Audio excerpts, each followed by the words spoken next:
चांद से कैसे वापस आता है इंसान? क्या अपनाई जाती है चांद से वापस आने में प्रक्रिया?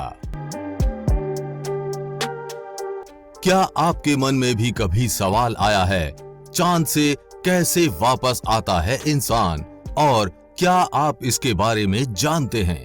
पिछली एक वीडियो में हम आपको बता चुके हैं कि धरती से इंसान को चांद पर कैसे ले जाया जाता है। अगर आपने वो वीडियो नहीं देखा तो इस वीडियो को अच्छे से समझने के लिए वो वीडियो पहले देख लें। उस वीडियो का लिंक नीचे कमेंट बॉक्स में दिया गया है। इस वीडियो में आज हम जानेंगे चांद से कैसे वापस आता है इंसान, क्या अपनाई जाती है चांद से वापस आने में प्रक्रिया। हमें आशा है कि ये पूरा वीडियो ध्यान से देखने के बाद आपका इस टॉपिक से जुड़ा कोई सवाल नहीं रहेगा। तो चलिए जानते हैं स्टेप बाय स्टेप विस्तार से। सबसे पहले जानते हैं आज के समय का मॉडर्न तरीका। जब अंतरिक्ष में अंतरिक्ष यात्री का सारा रिसर्च पूरा हो जाता है, अब समय आता है उनके वापस पृथ्वी पर लौटने का। स्पेसक्राफ्ट पृथ्वी पर वापस आने के लिए पृथ्वी की कक्षा के चारों ओर चक्कर लगाते हुए धीरे धीरे पृथ्वी के वातावरण में प्रवेश करने लगता है। पृथ्वी के वातावरण में प्रवेश करते वक्त स्पेसक्राफ्ट जमीन के समानांतर ना होकर थोड़ा ऊपर उठा हुआ होता है, क्योंकि पृथ्वी के वायुमंडल में प्रवेश करते हुए स्पेसक्राफ्ट को तेज हवाओं का सामना करना पड़ता है। इस हवा के दबाव और घर्षण के कारण स्पेसक्राफ्ट जलकर राख हो सकता है।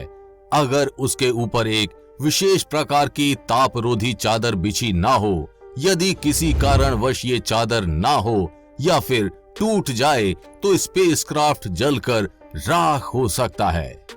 जैसे जैसे स्पेसक्राफ्ट पृथ्वी की सतह के नजदीक आता है, वो पृथ्वी के समानांतर हो जाता है और फिर हवाई जहाज के समान ही एयरपोर्ट रनवे पर लैंडिंग करता है। दोस्तों, एरोप्लेन के समान ही लैंडिंग करते वक्त स्पेसक्राफ्ट में भी उसके पहिए खुल जाते हैं, लेकिन एयरपोर्ट पर लैंडिंग करते वक्त स्पेसक्राफ्ट की स्पीड बहुत ज्यादा होती है। इसलिए जब ये रनवे पर लैंडिंग करता है तो इसमें पीछे की तरफ एक पैराशूट खुल जाता है और ये आसानी से लैंडिंग कर पाता है। इस तरह अंतरिक्ष यात्री सुरक्षित पृथ्वी पर पहुंच जाते हैं। ये स्पेसक्राफ्ट रीयूजेबल होते हैं, मतलब कि इनका दोबारा उपयोग भी किया जा सकता है। इस स्पेसक्राफ्ट को दोबारा से अंतरिक्ष में भेजने के लिए फिर से वही 2 बूस्टर रॉकेट और एक मेन इंजन रॉकेट को जोड़ दिया जाता है। अब आपके मन में ये सवाल तो जरूर आ रहा होगा कि इस स्पेसक्राफ्ट में इतना ईंधन कहां से आता है कि ये स्पेस में ट्रेवल भी कर सके और वापस पृथ्वी पर आ सके। तो दोस्तों, आपके सवाल का जवाब है अंतरिक्ष में बने international space station. International space station पर पृथ्वी से वैज्ञानिकों द्वारा समय समय पर अंतरिक्ष यात्रियों के लिए खाने पीने का सामान, जरूरी मशीनें और ईंधन भेज दिया जाता है और वहीं से अंतरिक्ष यात्री ये सारा सामान दोबारा प्राप्त कर सकते हैं। अब जानते हैं 1969 में नील आर्मस्ट्रॉन्ग और बज एल्ड्रिन चांद से पृथ्वी पर वापस कैसे आए थे। अपने प्रयोग पूरे करने के बाद अंतरिक्ष यात्री नील आर्मस्ट्रॉन्ग और बज एल्ड्रिन एलम में आ गए। अंतरिक्ष यात्रियों के एलम में प्रवेश करने के बाद उन्होंने एलम के इंजन को स्टार्ट कर दिया, जिसके बाद एसेंड इंजन डिसेंट पार्ट को नीचे छोड़ ऊपर बढ़ने लगा।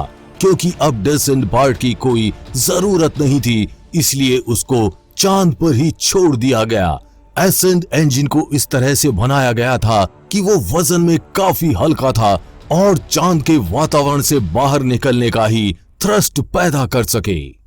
जैसे अभी चंद्रयान 3 मिशन में प्रोपल्शन मॉड्यूल चंद्रयान 3 को चांद तक ले जाएगा और जैसे ही चंद्रयान 3 चांद के 100 किलोमीटर के दायरे में पहुंच जाएगा, प्रोपल्शन मॉड्यूल से लैंडर अलग हो जाएगा और चांद के चक्कर लगाता रहेगा। विक्रम लैंडर और रोवर नीचे उतरकर चांद पर प्रयोग करेंगे। जैसे चंद्रयान मिशन में आपको प्रोपल्शन मॉड्यूल बोला जा रहा है, उस समय इसको CSM बोला गया था। CSM पहले से चांद का चक्कर लगा रहा था और जैसे ही एसेंड इंजन ऊपर आया, 2.5 चक्कर पूरे करने के बाद एसेंड इंजन CSM से जुड़ गया। दोनों के जुड़ने के बाद दोनों अंतरिक्ष यात्री नील आर्मस्ट्रॉन्ग और बज एल्ड्रिन CSM में वापस आ गए और दोनों के वापस आते ही CSM का दरवाजा बंद कर लिया गया और एसेंड इंजन भी अब CSM से अलग हो गया। चांद के चक्कर लगाते हुए CSM पृथ्वी के रास्ते पर आ गया और जैसे ही पृथ्वी के वातावरण में पहुंचा, पृथ्वी के गुरुत्वाकर्षण बल की वजह से तेजी से पृथ्वी की ओर बढ़ने लगा। जब वो एक निश्चित ऊंचाई पर आ गया तो पैराशूट के माध्यम से प्रशांत महासागर में 24 जुलाई 1969 को सफल लैंडिंग कर ली, जिसके बाद जहाजों के माध्यम से उसको नासा के सेंटर लाया गया। आपको बता दें कि नील आर्मस्ट्रॉन्ग को चांद से पृथ्वी पर वापस आने में 3 दिन लगे और नासा ने इसका पूरी दुनिया में लाइव टेलीकास्ट किया था।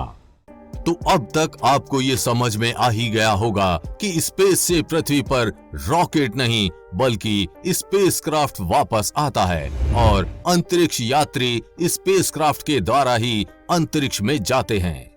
हम उम्मीद करते हैं कि आपको ये जानकारी अच्छी लगी होगी और अगर आपका भी कोई सवाल है तो हमें कमेंट बॉक्स में लिखकर जरूर बताएं। हम अपनी वीडियो के माध्यम से आपके सवाल का जवाब देने का प्रयास करेंगे।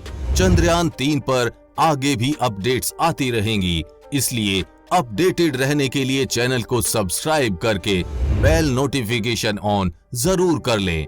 वीडियो को लाइक और शेयर करना ना भूलें। जल्द ही मिलेंगे ऐसी ही इंफॉर्मेटिव वीडियो के साथ। तब तक के लिए बी हैप्पी, बाय बाय।